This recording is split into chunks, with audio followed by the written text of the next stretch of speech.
de la luz o de la guía que viene a las personas es determinada por las emociones, ¿sí? Usted ve el marketing y el marketing ¿qué busca? Tocar emociones, ¿cierto? Si logran tocar emociones, pues usted va a tomar decisiones. Ahora, yo no quiero decirles que las emociones no son importantes, porque las emociones en ocasiones nos dicen que si algo está bien o está mal, ¿cierto? Pero las emociones no deben ser nuestra guía para tomar decisiones. Las emociones nunca fueron puestas por parte de Dios, fueron dadas por parte de Dios para que nos guíen y para que por medio de ellas nosotros tomemos decisiones, ¿sí? Debe haber algo más. Y usted tiene racionamiento o pensamiento, ¿sí o no? Pero su pensamiento debe ir sazonado con la palabra de Dios. Su pensamiento necesita ir conformado a la palabra de Dios. Entonces, usted no debe hacer un cortocircuito entre sus emociones y sus acciones, porque usted puede pasar de emoción a la acción, pero usted antes de tomar una acción debería ¿qué? Pensar, pero un pensamiento ¿cómo? Sazonado con la palabra, ¿cierto? Sazonado con la palabra. Quiero que me acompañen a 1 Corintios capítulo 13, versículo 5, pero se lo voy a leer en una versión que se llama la versión amplificada. Es una versión en inglés, pero es fácil, usted llega, la busca y la coloca en un traductor de Google y él ya la traduce al español. Y el versículo 5 dice: el amor de Dios, usted puede decir, el amor de Dios ha sido derramado en mi corazón. Sí, Romanos 5:5.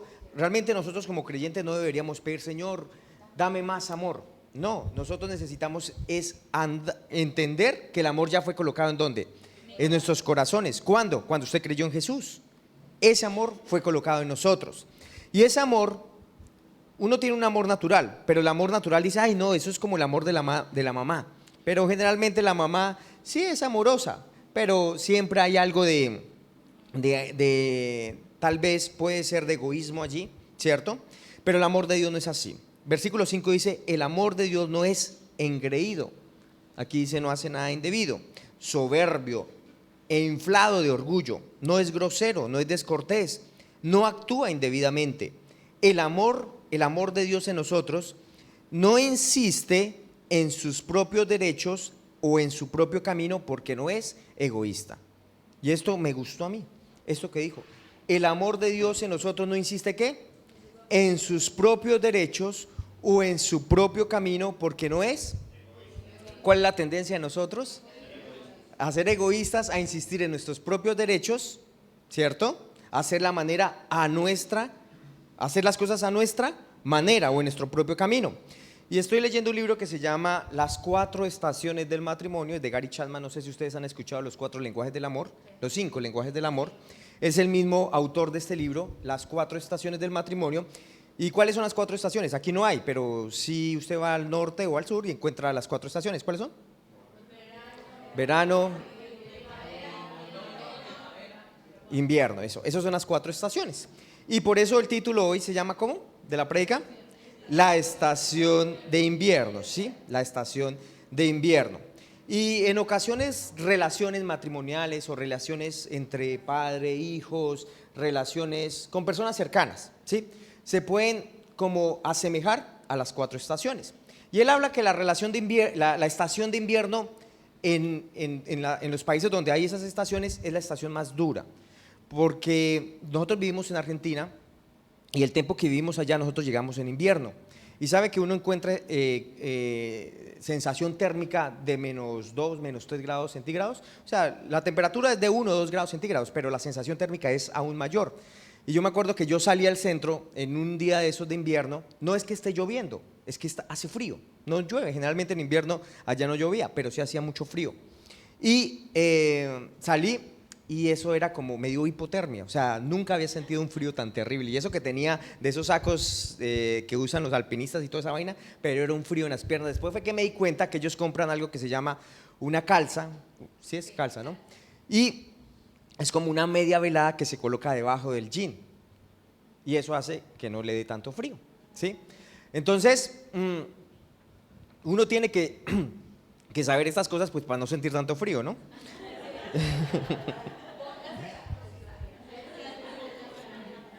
Póngase la calza antes de ir a la Argentina. Pues no la calza ya de los dientes, ¿no? Ahora, él asemeja estas cosas con las ¿qué? con las relaciones, ¿cierto? Y en las relaciones encontramos que hay diferentes estaciones. Y una de esas es la estación de invierno, que es algo duro, ¿cierto? Y en los matrimonios o en las relaciones, como yo les dije a veces de padre e hijo, encontramos ese tipo de estaciones. Ahora, no es como pasa en la naturaleza, que esas estaciones vienen por una periodicidad de tiempo. Por ejemplo, en el norte creo que arranca en noviembre y termina en febrero. En el sur es diferente, el invierno arranca es en julio, junio y agosto, ¿sí? Es diferente. Pero las estaciones en las relaciones es que uno mismo se mete. Uno mismo se termina metiendo en ese tipo de estación. Ahora, ¿qué lo caracteriza? ¿Qué es lo que lleva una relación a una estación fría? ¿O qué lo caracteriza? Es que somos rígidos. Y es que no nos ponemos a disponer, o no nos disponemos a considerar la perspectiva de la otra persona. ¿Se acuerda que yo la primera cosa que les dije acerca de la definición del amor es que no insiste en sus propios derechos o en su propio camino porque no es egoísta? Entonces, ¿qué nos lleva a entrar en una relación de invierno? El egoísmo, ¿cierto? Cuando somos ¿qué? Demasiado ¿qué? Rígidos. No nos disponemos a considerar la perspectiva de la otra persona. Pero véalo más desde un punto de vista de personas que están cerca a usted, ¿sí? No lo vea por allá, uy sí, con aquel no, con Petro no tengo mucha afinidad. No estamos hablando de ese tipo de formas de pensamiento. Estamos hablando con personas con las que usted ¿qué? Tiene contacto directo, ¿sí? Con el día a día, con las cosas de forma, eso. Y usted sabe que todas las relaciones, tanto matrimonio o cualquier otra, tienen dificultades, ¿cierto? Y diferencias. O sea, en el matrimonio nosotros tenemos dificultades y diferencias, ¿cierto? Entendemos esto y eso pasa. Y las relaciones que acaban encontrándose en esas relaciones o en esa estación fría son las que fracasan en cuanto a negociar estas diferencias.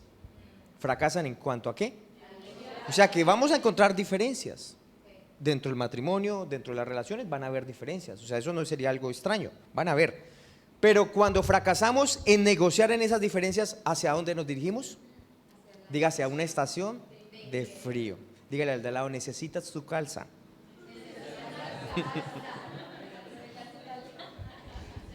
Así que no nos metemos en esa estación de frío por las dificultades de la vida, ¿sí? No nos metemos por las dificultades que hayan, porque van a haber dificultades.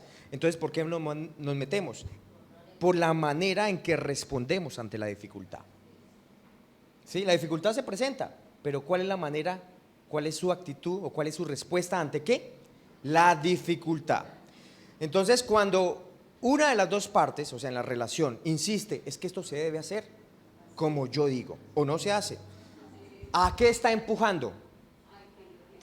A que la relación entre en ¿qué? En frío, a que use calza, ¿cierto? A que entremos en invierno.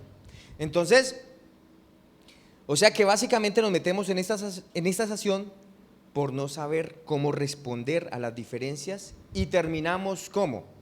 Ofendidos, ¿sí? Ofendidos. Y si estamos ofendidos, pues vamos a hacer del clima de la relación algo no tan chévere.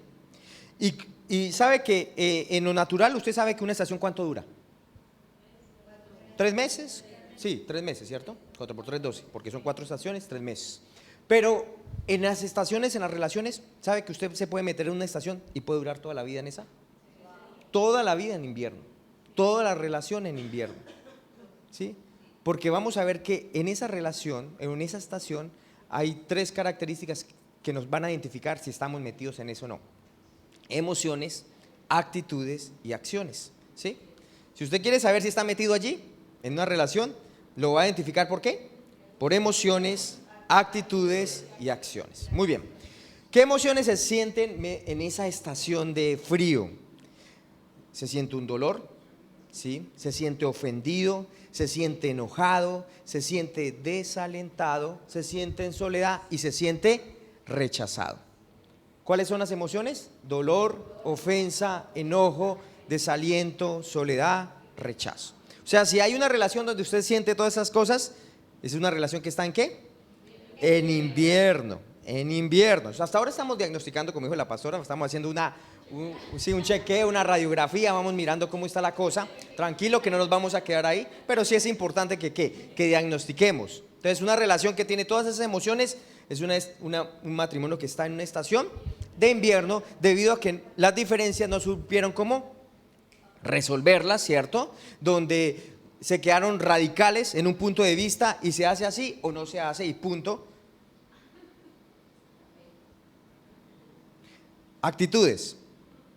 Entonces dijimos emociones, actitudes y acciones. Actitudes: negativismo, desaliento, frustración, desesperación.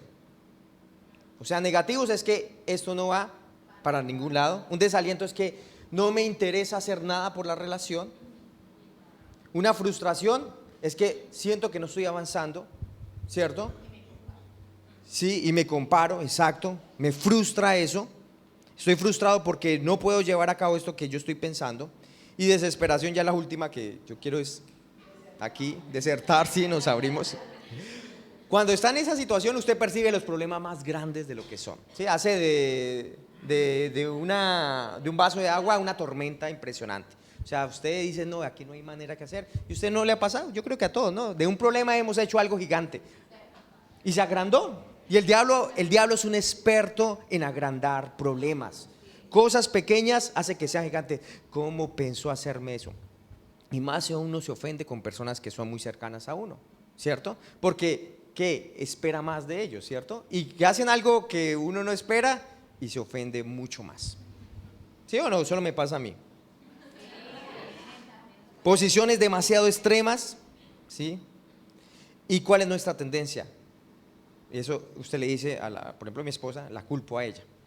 Y ella me culpa a mí, ¿cierto? Entonces la tendencia es que culparnos el uno al otro. ¿Por qué? Porque la relación está ¿qué? Declinando. Entonces toda la culpa es tuya. Toda la culpa es tuya. Entonces esas son nuestras actitudes y sabemos que estamos en ¿qué? En una estación de invierno.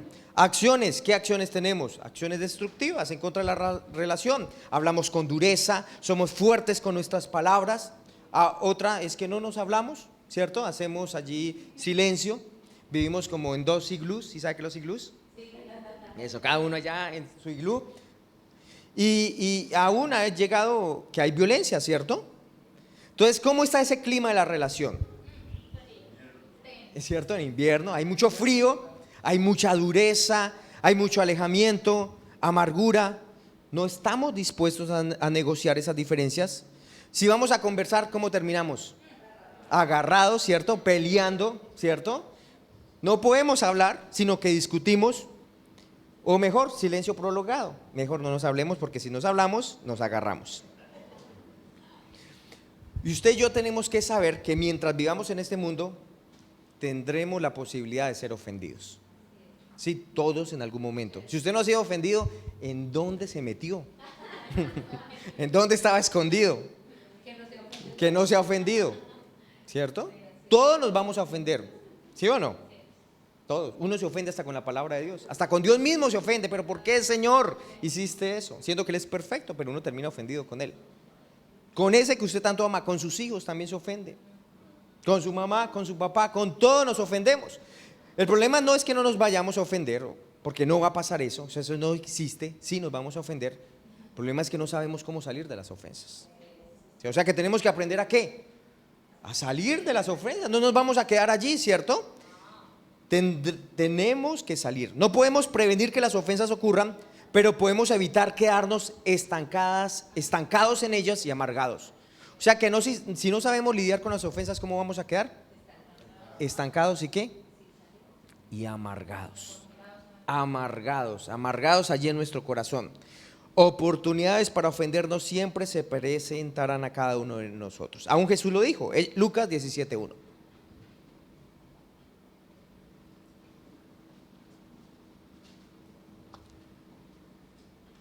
Lucas 17:1 dice: dijo Jesús a sus discípulos, imposible que no vengan ¿qué?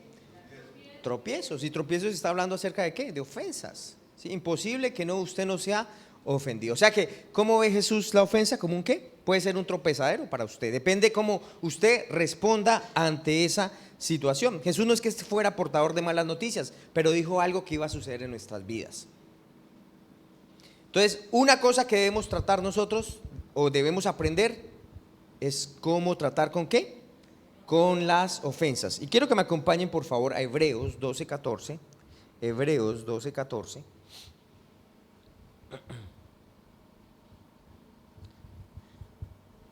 Dice, seguid la paz con algunos, no con todos, ¿cierto? Seguid la paz. Y la palabra seguid en el griego es la palabra dioko, con K. Dioko, la palabra seguir es la palabra griega dioko. ¿Qué significa dioko? Significa seguir. Pues no es gran revelación. Pero también significa perseguir o incluso cazar. Ahí sí cambia, ¿cierto? Perseguir o incluso cazar. O sea que si hablamos de cazar, no está, o sea, cuando usted ve en National Geographic un león cazando su presa, ¿será que es fácil para el león? No, el león tiene que ser muy, ¿cierto? Muy sutil, tiene que tener una estrategia para poder cazar, ¿cierto? ¿Sí o no? Cuando habla acerca de seguir la paz y me dice que seguir es cazar, ¿cierto? O sea que muchas veces no nos va a ser tan fácil encontrarla, pero debemos ¿qué? Seguirla ferozmente. ¿Seguirla qué? Ferozmente. O sea, en lo que corresponde a usted, usted debe ser diligente, usted debe ser intencional. ¿En qué? En seguir la paz. A veces alguno dice seguir la contención, o sea, busca la manera de cómo agarrarse a pelear. Como sea, cualquier cosa que se dice, agarra eso y con eso tenga. Pero está agarrando el versículo mal, porque dice es que seguir la paz. Hágalo ferozmente. O sea, se va a tratar de escabullir, pero usted la sigue. Por causa de su alma, ¿cierto? Y sigue diciendo, seguir la paz con todos los hombres y la santidad sin la cual nadie verá al Señor. Y este versículo no quiere decir, escuche muy bien, este versículo no quiere decir que si una persona muere en amargura o contención en su corazón no irá al cielo. No, pero sí que significa esa parte sin la cual nadie verá al Señor. Dice, si una persona cultiva conscientemente malas actitudes, desacuerdos o falta de perdón en su corazón, estas actitudes pueden crear un obstáculo en su vida que le impide experimentar el poder y la presencia de Dios ahora. O sea, está hablando de algo en el momento. O sea que si usted no sigue la paz con toda diligencia, ¿cierto? Y la santidad, usted no va a poder entrar o disfrutar de la presencia de Dios en este momento. Y estaba hablando acerca de, Connie, ¿no? Era acerca del lugar santísimo. Antes, en el Antiguo Testamento, se tenía que ir a Jerusalén para poder entrar allí en la misma presencia de Dios, y solo lo hacía el sumo sacerdote. Pero ahora usted y yo somos ¿qué? Templo del Espíritu Santo, y usted en cualquier momento puede decir entrar en la presencia de Dios. Pero sabe que usted mismo puede colocar un velo entre la presencia de Dios y usted, y el velo ¿cómo se llama? Contención. ¿Sí? Cuando yo ando en contención, cuando yo no busco la paz, simplemente yo no puedo ver al Señor. ¿Sí? No puedo ver al Señor. Simplemente no lo puedo. Pero ¿quién es el que está impidiendo? Yo mismo. En lugar de ser un pacificador me vuelvo ¿qué? Contencioso. Contencioso, y no puedo entrar a la presencia de Dios. ¿Y sabe qué pasa cuando yo no puedo entrar a la presencia de Dios? Ya se trata de mi propia habilidad y no de la habilidad de Dios. Dios no puede obrar en mí, a favor de mí. O sea, me hago es simplemente, todo funciona por medio de mi habilidad y no de la habilidad de Dios. Y soy muy vulnerable. Así que necesitamos ¿qué? ¿Ser qué? Ser diligentes en buscar la paz. Necesitamos entrar a la presencia de Dios ahora. 1 Corintios 14:1 también nos habla acerca de seguir. 1 Corintios 14:1 dice, seguid el amor. Otra vez nos habla de ¿qué? De cazar, ¿cierto? Esto es lo que tenemos que estar buscando, seguir la paz y seguir. ¿Cuántos quisieran que el amor lo siguiera? Pero usted es el que tiene que seguir el amor. Amén. Yo quisiera que me siguiera, pero no, yo tengo que seguirlo. Debemos seguir el amor, el amor. Muy bien, quiero contarles una historia. Estaba leyendo un libro que habla un poco acerca de esto del amor. Es de un pastor que se llama Rick Renner. Él es un pastor de Estados Unidos, pero Dios le colocó una visión en la Unión Soviética, ¿sí? Cuando era la Unión Soviética. Y la historia cuenta, es una historia que le pasó y me gustó y quiero contárselas un poco. Resulta que él viajó a la Unión Soviética, donde no se predicaba el Evangelio, ¿sí? Pero viajó a un país que se llama Letonia, ¿sí? Donde la capital es Rigia. Y resulta que el Señor le puso en su corazón una cadena de televisión donde nunca se había predicado el Evangelio. Aún las iglesias en Letonia, la mayoría eran subterráneas. Solo había, cuando él llegó, habían 2 iglesias sobre suelo. Y era una iglesia pentecostal y de otro pastor joven que había salido de la iglesia pentecostal porque tenía una visión diferente. Entonces, cuando él llegó allá, empezó a crecer de una manera sobrenatural, donde nunca se había predicado el Evangelio. Y resulta que el pastor joven que tenía o estaba influenciando mucho, tuvo celos de este pastor, Rick Renner se llama. Entonces dice acá, entonces cuando la esposa, Denise se llama, y yo comenzamos nuestra iglesia, ese pastor no estaba feliz con eso. Estábamos en televisión todos los días predicando el Evangelio en la nación, que él quería tener el dominio espiritual, pero todavía no había logrado.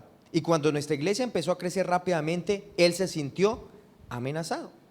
Y un día este pastor decidió tomar represalias contra, eso es una historia real, ¿sí? Un día decidió tomar represalias contra nosotros y comenzó una guerra de palabras. De pie, frente a su iglesia, este pastor le dijo a su congregación: sé que hay otra iglesia en Riga que está creciendo rápidamente, pero déjenme decirles lo que pienso sobre esto. Cualquier pastor que es calvo, no se refiere a mí, sino se refiere a Rick Renner. Cualquier pastor que es calvo está bajo maldición de Dios. No visite una iglesia donde esté él, porque el pastor está maldito. Dice que cuando Rick escuchó por primera vez lo que dijo, pensé, es divertido, pero cuanto más lo pensaba, más me empezaba a enojar por la situación. ¿Cómo se atreve a decir algo tan estúpido? Influenciar y manipular a la gente. Resoplé. Y me informaban regularmente que en cada servicio él se burlaba de mí e incluso juzgó mi unción en virtud de mi calvicie, por lo de Sansón, ¿no? Exacto. Dice, él dice, no me ofendí por la pérdida de cabello, porque a los 17 años se me cayó, pero su actitud arrogante sí me molestaba, me irritaba. Entonces, para devolver lo que me estaba diciendo, empecé a cambiar de cómo me refería a él en público, llamándolo el pastor pigmeo. O sea, él no se quedó callado. Él dice, pues se la voy a devolver, ¿sí? Él me está diciendo calvo maldito, pues yo le voy a decir enano maldito. Sí, él era muy bajito, ¿sí? ¿Qué era lo que había sucedido? Él había permitido que las palabras de ese pastor sobre mí lo ofendieran. O sea, él había estado meditando estas cosas. La gente puede hablar lo que quiera, ¿cierto? ¿Quién le va a callar? Pero usted es el que permite realmente, el que deja que esas palabras tomen valor en su vida, ¿sí? Y él se emberracó, ¿sí? Dice, como resultado, esas palabras empezaron a devorarme por dentro. Mire lo que hace la ofensa. ¿Qué hace? Lo devora por dentro. Llegué al punto un día parado detrás del púlpito de mi propia iglesia diciendo algo muy anticristiano sobre este hombre para mi congregación. Entiendo que hay otro pastor, estoy hablando delante de la congregación. Entiendo que hay otro pastor en la ciudad. No diré su nombre, pero déjeme decir lo que pienso.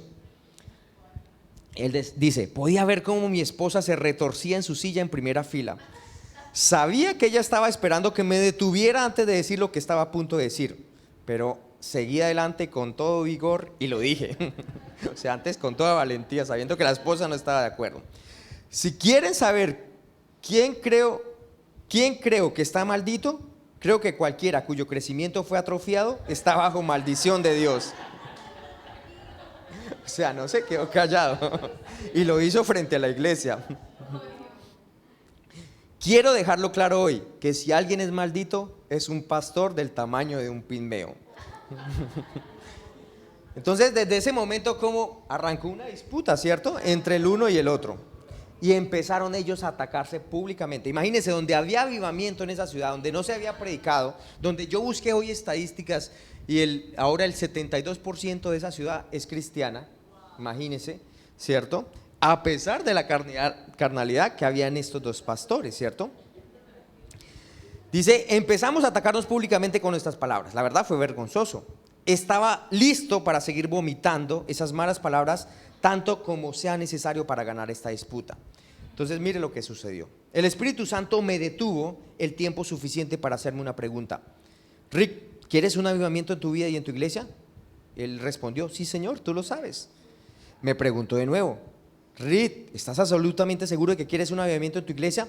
Sí, tú lo sabes Señor. Respondí por tercera vez. El Espíritu Santo me preguntó, ¿cuánto quieres ese avivamiento en tu iglesia? Tú, Señor, sabes cuánto desesperadamente quiero ver el avivamiento y haré cualquier cosa que sea necesaria. Entonces, ahí fue cuando el Espíritu Santo me respondió, así que te voy a exigir que te ocupes de tu actitud equivocada hacia ese hombre, porque esa actitud sucia en tu corazón evitará que experimentes un avivamiento. La ofensa, él había dado lugar a la ofensa, pero si él quería un avivamiento, él tenía que trabajar con esa ofensa. Él no podía continuar haciéndolo el plan de Dios con eso en su corazón. Y él preguntó, ¿y qué de él, Señor? O sea, él estaba preocupado. ¿Y no le pasa a usted a veces?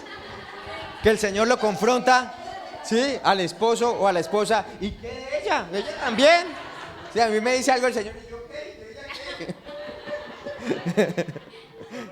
¿Solo yo? No, Señor. Pero el Señor, mire lo que le dijo. A ver, se me perdió. Pero,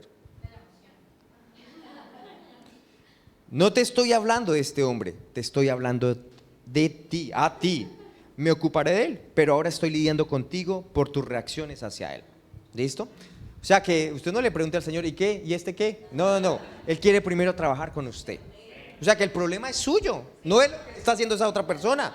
El problema es suyo, que usted no está trabajando con lo que tiene que trabajar. El Espíritu primero quiere trabajar con su corazón. Uno quiere, primero que se solucione todo y ahí sí, Señor, yo voy a hacer tu voluntad. No, usted tiene primero que trabajar en su corazón, porque algo está mal, está permitiendo la ofensa y usted va a ser ofendido. Si usted no aprende a trabajar con la ofensa, igual ofensas van a venir.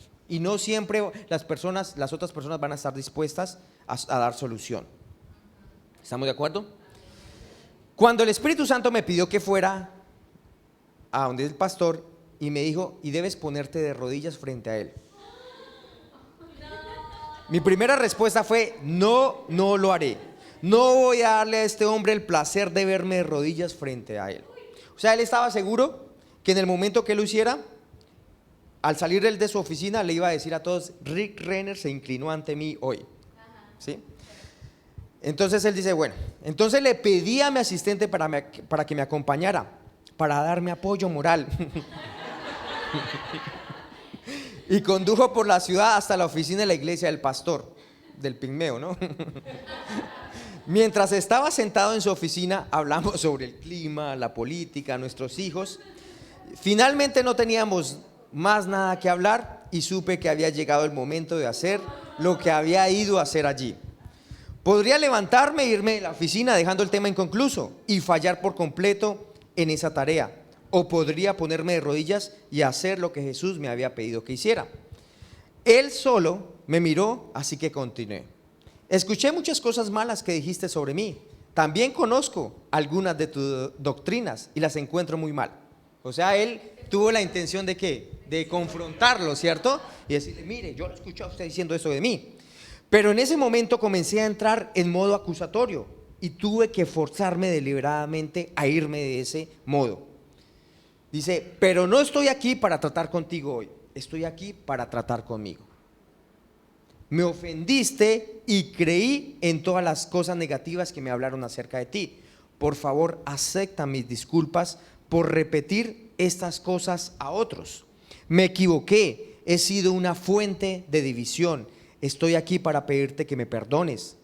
En ese momento quise escuchar a este hombre responder, bueno, Rick, también dije muchas cosas malas de ti, es verdad, necesito pedirte que me perdones también.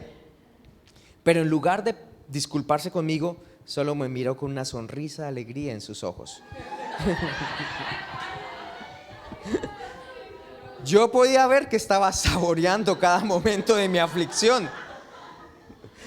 Entonces el Espíritu Santo me dijo, ahora es el momento de arrodillarse ante Él. Discutí internamente con el Señor, por favor, no me pidas que me arrodille.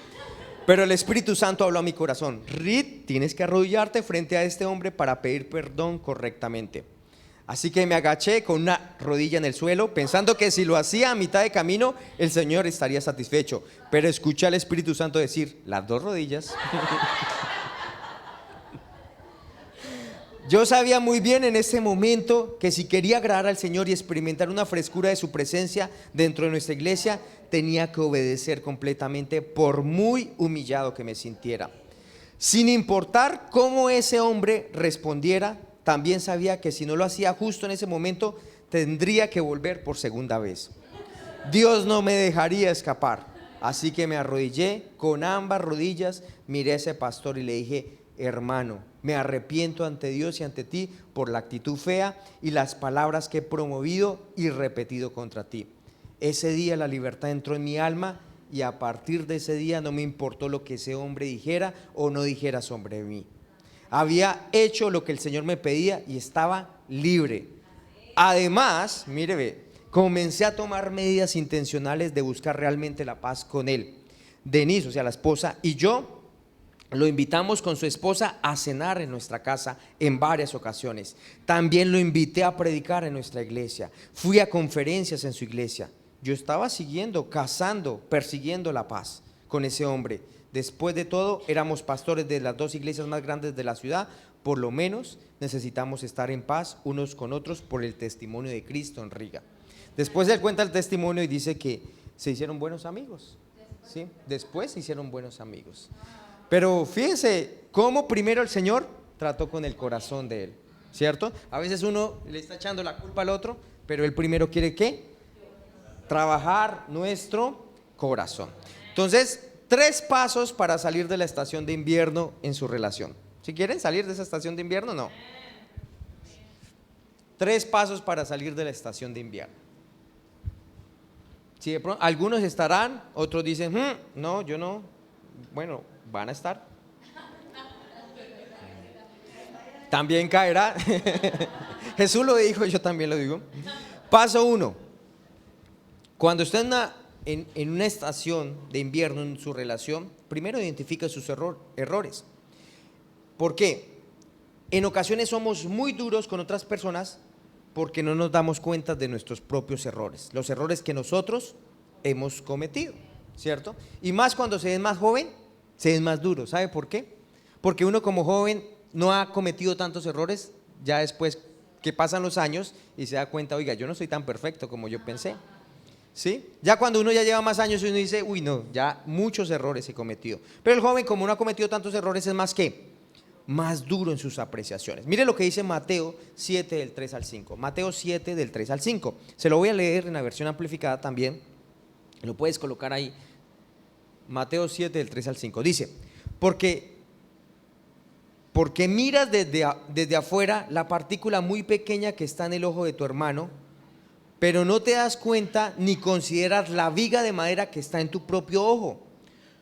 ¿O cómo puedes decirle a tu hermano, déjame sacarte la partícula diminuta de tu ojo, cuando hay una viga de madera en tu propio ojo? Hipócrita, primero saca la viga de madera de tu propio ojo y luego verás claramente para sacar la pequeña partícula del ojo de tu hermano. Entonces, ¿cuál es la parte práctica y lo que usted debería hacer? Usted debería separar 1 hora o 2 horas, entrar a solas con Dios, ¿sí? Tomar su Biblia, un cuaderno, un esfero, un lapicero y pídale al Señor. Y la pastora estaba hablando de eso y orando, ¿cierto? Que todas esas actitudes, todos esos pensamientos incorrectos salgan a la luz. A veces usted mismo santifica cosas, ¿sí? ¿Cómo las santifica? Ah, no, pero es que ella lo hizo, es que él me lo hizo, ¿cierto? Entonces, ¿usted qué hace? Justifica. ¿Cómo hizo Adán cuando Dios lo confrontó? La mujer que tú me diste. O sea, ¿quién era el culpable? Según Dios. Tú me diste esa mujer y por eso fue que yo pequé. La culpa eres tú. Yo no la pedí. ¿En qué momento yo la pedí y usted me la dio? Él no reconoció la culpabilidad. Entonces lo primero es que necesitamos ¿qué?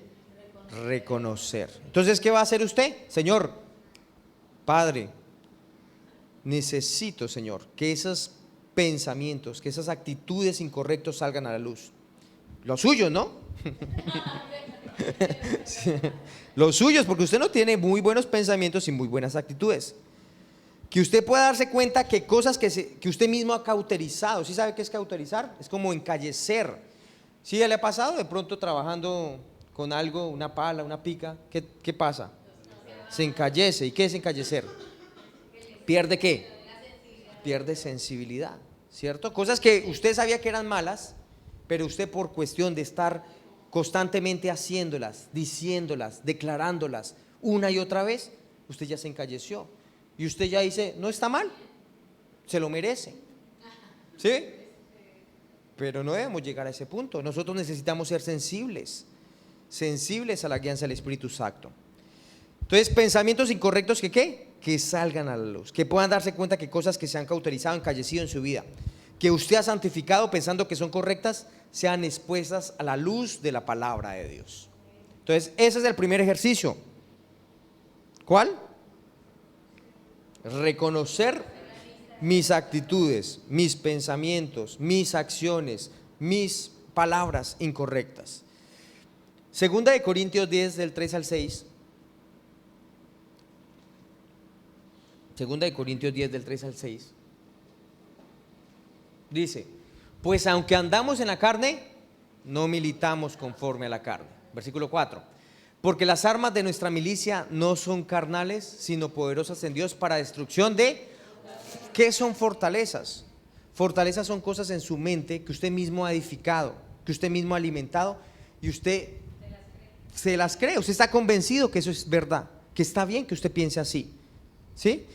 Usted empieza a darle excusas a Dios y cosas que parecieran buenas. O sea, cuando Dios le dice, haga esto, cuando uno le dice a la gente, congréguese, y empieza, no, pero es que es muy hoy me llamó, por ejemplo, un hermano, ¿a qué hora es que usted arranca? Un hermano de otra iglesia, ¿ustedes a qué hora es que arrancan servicio? A las 9. Ah, me sirve porque es que nuestros hijos se levantan muy tarde y allá en la iglesia arrancan a las 8, entonces allá está bien. Yo le dije, no, usted pertenece a esa iglesia allá, usted debe ir allá. ¿Eso qué son? Fortalezas. Sí, excusas que piensan que son verdad y no son verdad. O sea, alguien obediente a la palabra, Señor, si hay que levantarnos a las 6, me levanto y voy a las 6 de la mañana. ¿Sí o no? Pero uno puede dar excusas y se las cree y se está convencido, ¿cierto? Y va y uno le dice algo y no, entonces se ponen bravos. No se meta con mis fortalezas. Pero la palabra, no, la palabra de Dios es poderosa ¿para qué?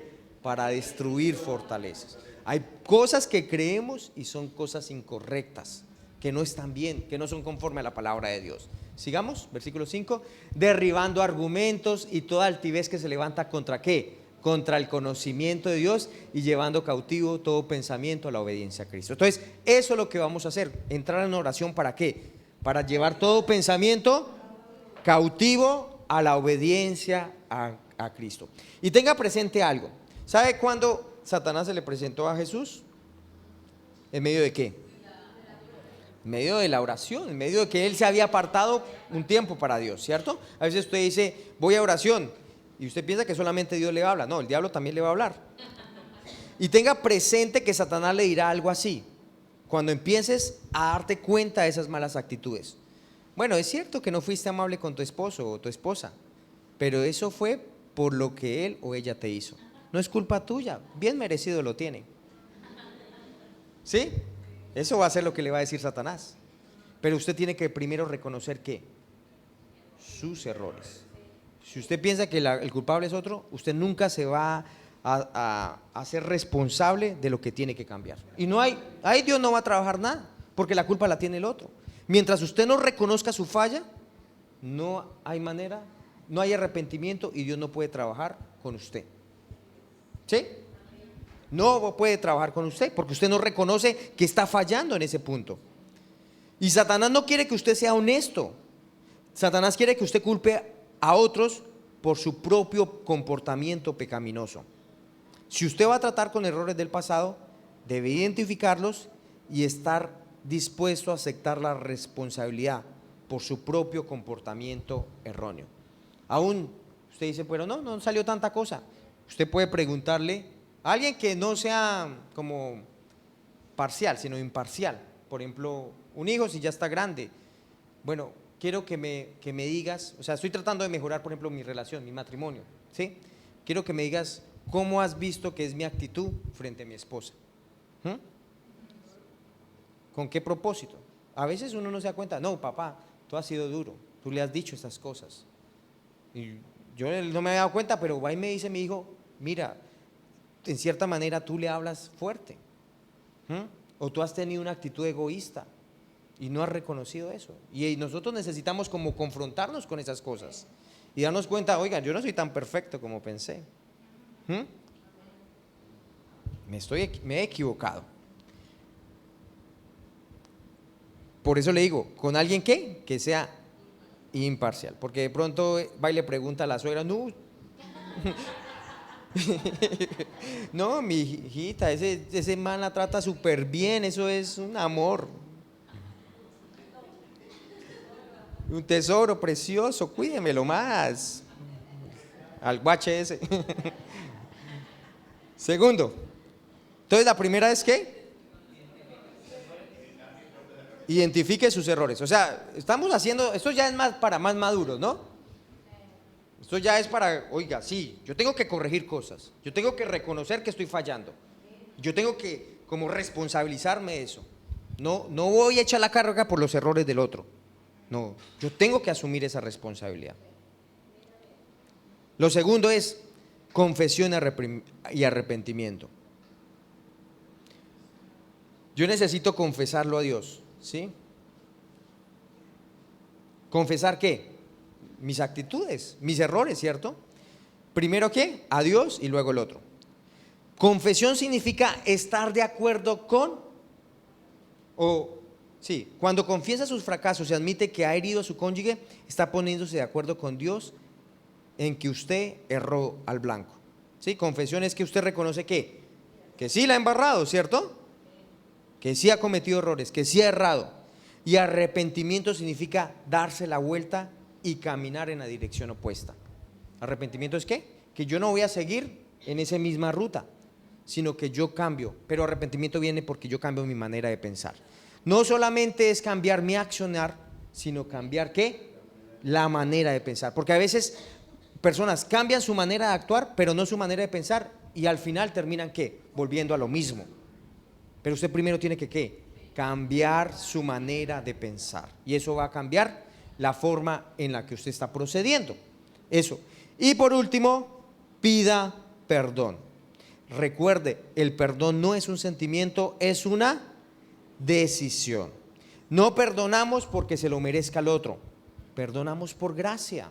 ¿Cómo nos perdonó Dios? ¿Porque habíamos hecho todo bien? No, ni siquiera le buscamos, pero Él nos amó y nos perdonó por su gracia. ¿Y usted no perdona al otro porque se lo merezca? Perdona ¿por qué? Por su gracia. Amén. Por la gracia de Dios. Si usted está tratando, no, es que hasta que me venga y me pida perdón, es que hasta que haga esto yo le voy a perdonar, pues usted está desconociendo el amor de Dios. Usted está desconociendo lo que Él hizo por usted. No es porque usted se lo merezca, sino que por la gracia de Dios. Y el perdón es ¿qué? Una decisión. No es que no siento, no importa que no sienta, sea obediente a la palabra. El amor, dice la definición, el amor no guarda rencor. Y Kenneth Hagin dice, por último, dice esas tres claves. Para usted recibir de Dios y para que no venga impedimento a su bendición, usted necesita ser rápido para arrepentirse, rápido para perdonar y rápido para creer. Tres cosas, rápidos ¿para qué? Para arrepentirnos, perdonar y creer. Entonces, seamos rápidos. O sea, si ponga esta palabra por obra esta semana, sea diligente. Si usted sabe que el Señor le habló a su corazón, si hay cosas que usted necesita corregir, responsabilícese de eso y tome acción. ¿A quién tengo que pedir perdón? Amén. No nos quedemos allí y no empiece a echarle la culpa, es que es porque él hace esto, aquella hace esto. No, usted necesita responsabilizarse ¿de qué? De sus acciones. Pongámonos de pie.